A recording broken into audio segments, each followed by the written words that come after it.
Imagine a billionaire's smug laugh echoing through a marble hall. A laugh so thick with arrogance that it dares the world to prove him wrong. A laugh that says money is the only language worth speaking. But what if I told you that in that single laugh lived the seed of his downfall? That a maid with dust on her hands and secrets in her mind would silence it forever, and that you, right now, are about to step into the kind of story you'll regret missing if you don't lean in.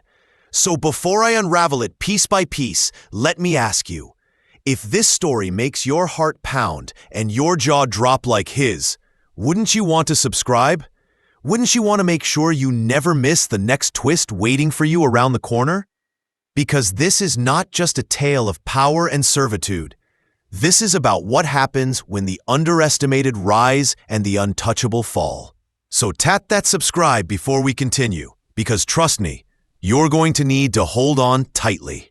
It began in a towering estate on the edge of the city, a mansion of glass and steel, where every reflection screamed wealth, where the owner, a self-made millionaire who turned tech investments into an empire, drank champagne like water, and mocked anyone who stood below his pedestal. He had everything money could buy, but none of what money couldn't. And he filled that gap with cruelty disguised as humor, always needing someone weaker to laugh at, to remind himself he was strong. His staff knew better than to cross him. They polished his floors, carried his meals, and endured his jokes, because a paycheck tied them to his moods. And in his world, their survival was his amusement. Among them was a maid, quiet, unnoticed, her hair tied back, her hands roughened from work, a ghost in the background of his opulent life. He never spoke her name, rarely acknowledged her existence, except on this night, when arrogance pushed him to a wager he thought impossible to lose.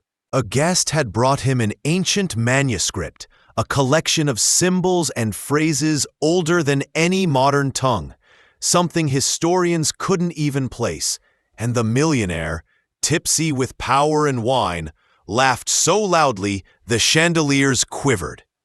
"Translate this and my salary is yours," he boomed, waving the brittle pages as if they were toilet paper. The room erupted with laughter, sycophants echoing his mockery, their voices bouncing off marble walls, until silence fell on the maid who had been dusting a nearby table. She paused, her eyes catching the script as though it called her name, and though she didn't speak, her stillness was enough for him to notice. He pointed, sneering. "What's the matter, girl? Do you think you can read this? You, who probably can't spell half the things in my kitchen? Go on then, translate this, and I'll hand you my fortune." He expected her to stammer, to blush, to bow her head and hurry away. But instead she met his eyes, calm and unshaken, and said, "I'll do it." The room fell into stunned silence, laughter froze in midair like shattered glass. For the first time, he saw her not as an invisible servant, but as someone who dared to challenge him. His grin widened, thinking this would only amplify his eventual victory, because in his mind, knowledge was bought, not earned, and certainly not hidden inside a maid's mind. He handed her the manuscript with a flourish, confident that within minutes she would humiliate herself, and he would add her failure to the long list of reasons why no one could ever reach his level. What he didn't know was that behind her silence lay a history thicker than his wealth. She had grown up surrounded by books no one else could read, raised by parents who studied forgotten tongues, who whispered ancient stories at bedtime instead of fairy tales, who taught her that language wasn't just words, but codes, maps, and weapons. She had buried that part of her life when tragedy forced her into servitude, but the manuscript in her hands was like a spark to dry tinder. While he leaned back, sipping his drink with smug anticipation, she began scanning the pages, her mind working with precision that startled even her. At first glance, she saw what scholars had missed. The symbols weren't random, but a hybrid of three archaic languages, pieced together as though someone had stitched cultures into one tapestry. It was slow at first, her lips moving silently, eyes narrowing at each curve of ink, until a line took shape, clear as daylight. The one who mocks knowledge shall choke on laughter. Her heart skipped. It was as though the manuscript spoke directly of the man smirking before her. She continued, piecing fragments, pulling meaning out of the chaos, and each word struck her like a drumbeat. Wealth is dust. Power is fragile. Truth is sharper than gold. She stopped only when his voice cut across the room. "Well, do you give up?" he mocked, swirling his glass. But her voice, steady and sharp, cut back. "I haven't even begun." The room gasped, guests whispering. The power dynamic shifting almost invisibly as curiosity replaced mockery. For the first time, the millionaire felt a flicker of something unfamiliar, unease. He masked it with a louder laugh, but inside, a seed of doubt began to sprout. He had built his empire believing intelligence was his weapon, but watching his maid handle the manuscript with a fluency he couldn't fake made him realize he might have underestimated more than just her. This was no longer a joke. This was a game, and for the first time, he wasn't sure he held the winning hand. She returned to her quarters that night with the manuscript clutched tightly, and for the first time in years, the walls of the servant's wing seemed too narrow to contain her thoughts, because memories she had locked away long ago broke free with the smell of dust and ink rising from those ancient pages. Memories of a home where her father's voice rang like a professor's lecture hall, and her mother's hands turned fragile scrolls as though they were holy. Memories of a childhood not spent with dolls and games, but with alphabets carved into stone rubbings, whispered translations, and hours at candlelight poring over languages so old they had no nation left to claim them. She had not always been invisible, though the world now believed she was born to scrub floors and carry trays. Once she had been the daughter of respected linguists who taught her to see language as a map to hidden treasures, to hear in every word the echo of civilizations lost, and to feel pride in carrying knowledge that could outlast any empire.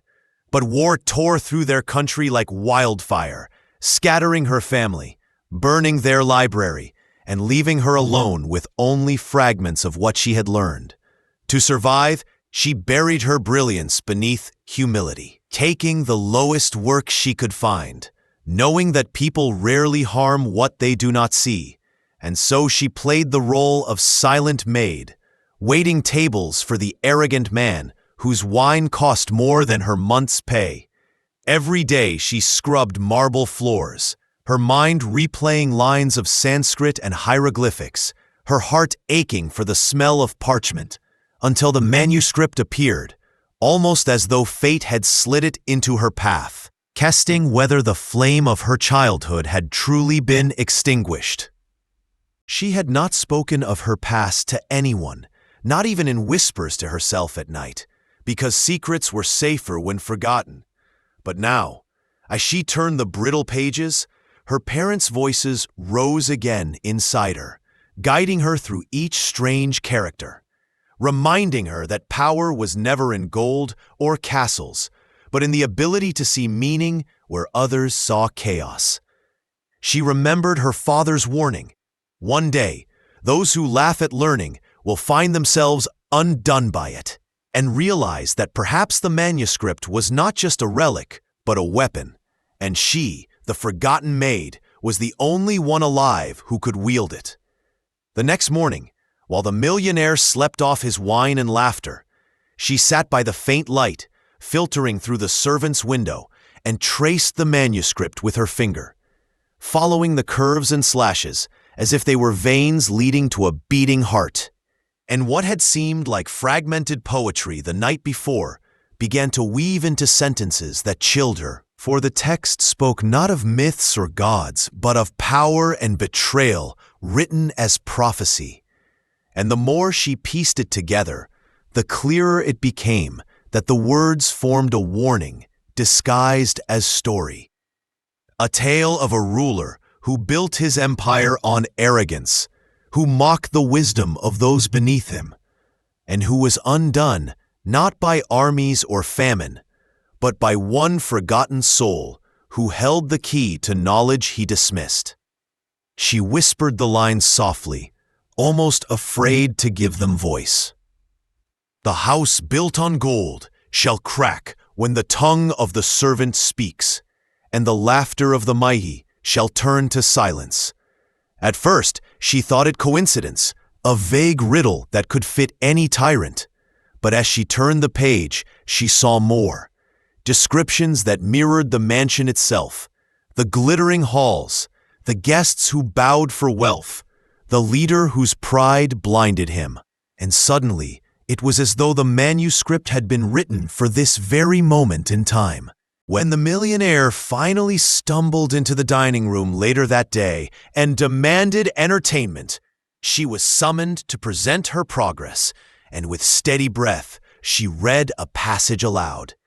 His smirk faltered as the words described a man who mocked knowledge and lost everything to the one he least respected. And though he tried to laugh it off, his fingers tightened on the glass in his hand. Guests leaned in, sensing tension, their amusement shifting into unease, because, even if it was coincidence, the accuracy with which her translation mirrored their host's life was uncanny. For the first time, the millionaire looked at the maid not as a servant to mock, but as a mirror he did not wish to face. And though he told himself it was nonsense, something deep inside whispered that this manuscript held truths too sharp to ignore. What had begun as a joke was turning into a shadow over his empire, and he couldn't decide if he wanted her to stop or if he needed her to keep going, because the words that unsettled him also promised secrets he was desperate to possess. From that day forward, the millionaire could not free himself from the manuscript's grip. For though he mocked it aloud and called it superstition, in private he replayed the maid's translations over and over, hearing his own arrogance echoed in the warnings of downfall. And instead of discarding the brittle pages as he first intended, he began guarding them like treasure. He ordered her to continue translating every evening, summoning her into his grand study where leather chairs and oil paintings loomed, forcing her to sit across from him like an equal, though he would never admit it. And as her voice filled the room with riddles of wealth turned to ash, and kings brought low by forgotten hands, his smirk thinned into silence. Sleep eluded him. In the dark he imagined rivals plotting, imagined his empire crumbling, imagined headlines mocking him as he had mocked her. And he told himself that if he uncovered the manuscript's secrets first, if he bent prophecy to his will, then no downfall could touch him. What began as amusement turned into obsession. He canceled meetings, ignored investments, and let trusted advisors run his companies, all so he could sit in that study night after night, drinking in her words as though they were lifelines. His staff whispered of his change, but none dared speak it aloud, for his temper grew sharper and his gaze restless, and only the maid knew why. The manuscript had become his mirror, and each word she revealed made him fear that perhaps the future was not his to control, unless he could twist the prophecy into his weapon before it swallowed him whole. One evening, as rain lashed against the tall windows, the maid leaned closer to the manuscript and noticed that certain characters repeated at odd intervals, not as part of sentences, but as deliberate placements. And when she sketched them onto a separate sheet in the order they appeared, a shape emerged. At first, just scattered marks, but then, unmistakably, a map. She traced the lines, recognizing ancient cartographic symbols her parents once taught her, symbols that represented rivers, mountains, and roots long erased from modern charts. The millionaire, pacing behind her like a restless predator, froze when she explained, for the idea that the manuscript might lead to something tangible, treasure, a hidden archive, perhaps even forgotten technology, ignited greed hotter than his fear. "A map," he whispered, his voice almost reverent, and already his mind raced with visions of vaults overflowing, of secrets no rival could touch, of power secured forever. But the maid saw something else woven in the shapes, not just a path to riches, but markers of danger, warnings etched in the very design, as though whoever created it wanted to test not only intelligence, but character. She tried to caution him that maps like these were never gifts without cost, that the text around the symbols spoke of trials and betrayals, but he waved her off, drunk on the thought of hidden wealth. From that night on, his obsession narrowed further. He demanded every waking hour be devoted to unraveling the path, his hunger sharpening, while she realized with growing dread that the manuscript was pulling them both into a journey neither of them could control. Word of the manuscript did not stay within the mansion's gilded walls for long, because wealth draws rivals like blood draws wolves, and the millionaire had many who hungered for his fall. One such rival, a magnate whose fortune was built on deception rather than invention, caught whispers from a loose-lipped guest about an ancient text that promised power beyond money. Within days, unfamiliar faces appeared among the mansion's staff, gardeners who asked too many questions, deliverymen whose eyes lingered too long on doors, and new hires in uniforms too crisp to have ever touched soap. The millionaire, blinded by his obsession with the map, noticed nothing, but the maid, used to watching quietly from corners, saw every inconsistency. She noticed how one gardener wore boots polished like a banker's, how a supposed housemaid carried herself with the posture of someone trained, not broken, and how shadows moved where they never had before. She tried to warn the millionaire, but he dismissed her, convinced that paranoia was weakness and that rivals could never outwit him. Yet late at night, when she crept through the halls with the manuscript hidden under her apron, she caught one of the impostors near the study door, his hand on the lock, his face taut with focus. Without hesitation, she dropped a tray to startle him, drawing guards before he could slip away. The intruder vanished into the storm. But the message was clear. The rival knew, and he would not stop until the manuscript was his. Ironically, it was the maid, the one underestimated most, who shielded the arrogant millionaire from betrayal that night, though he would never thank her, too proud to admit that the fate of his empire now rested on the vigilance of the servant he once mocked. Alone in her small quarters, the maid stared at the manuscript and felt the weight of choice pressing heavier than the mansion's marble ceilings. For she knew she held the power to change her life and perhaps the world. Yet every word she translated bound her tighter to the man who had laughed at her, who still treated her as less than human. Part of her longed to walk away, to hide the pages and vanish into obscurity where his arrogance could never touch her. But another part whispered that knowledge wasted was knowledge betrayed, that her parents had not filled her with languages only for her to remain silent. She wrestled with the prophecy's warning, torn between loyalty to the truth and vengeance for her own suffering, asking herself whether she was becoming his accomplice or his undoing. And as the rain tapped against her window, she realized the manuscript had placed her on a knife's edge, where every choice would cut her as much as it cut him. The manuscript revealed a chilling truth as she translated the next section. It spoke directly of a man of immense wealth and arrogance, someone who laughed at wisdom and believed no one beneath him could ever rise. The lines were unmistakable, describing a ruler who would be undone by the very person he ignored, a servant or shadow whose intelligence was hidden under humility, someone underestimated by all. Her pulse quickened as she realized the prophecy was not abstract. It was him, the millionaire, the man who had mocked her so openly. She felt the manuscript's power shift, the air around her thick with warning. And though she knew speaking this aloud might enrage him, she could not ignore the words, for they foretold a collapse he could neither bribe nor fight. She steeled herself, understanding that the joke of a challenge had become a warning, and the hand holding the manuscript trembled slightly as she contemplated the role fate had thrust upon her, that the downfall of the arrogant might lie squarely in her hands, and that the world would watch as a maid, quiet and overlooked, became the fulcrum of destiny.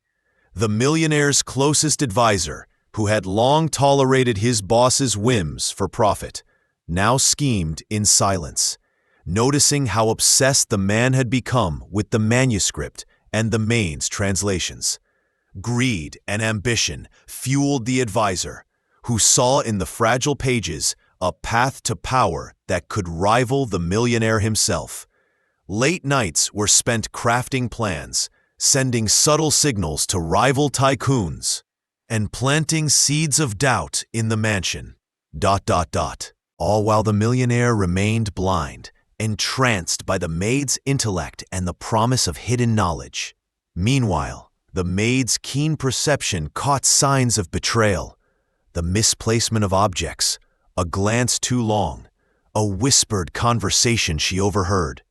But she remained patient, calculating her moves, realizing that any misstep could allow the advisor to seize control of the manuscript, and with it, their fates. Her silence became strategy, her humility a shield, and she prepared for the storm that was coming, knowing that the empire's most dangerous threat was not the rival outside, but the traitor within. The manuscript led them into hidden libraries and ruins where secrets waited. Danger lurked everywhere, but the maid's intellect guided them safely, showing the millionaire that true power was not money, but insight. In a shadowed valley, rivals attacked, but she outmaneuvered them at every turn. Betrayal and plots unraveled, and when the dust cleared, the rivals were defeated, and the mansion's secrets remained safe, all thanks to the maid he had once scorned.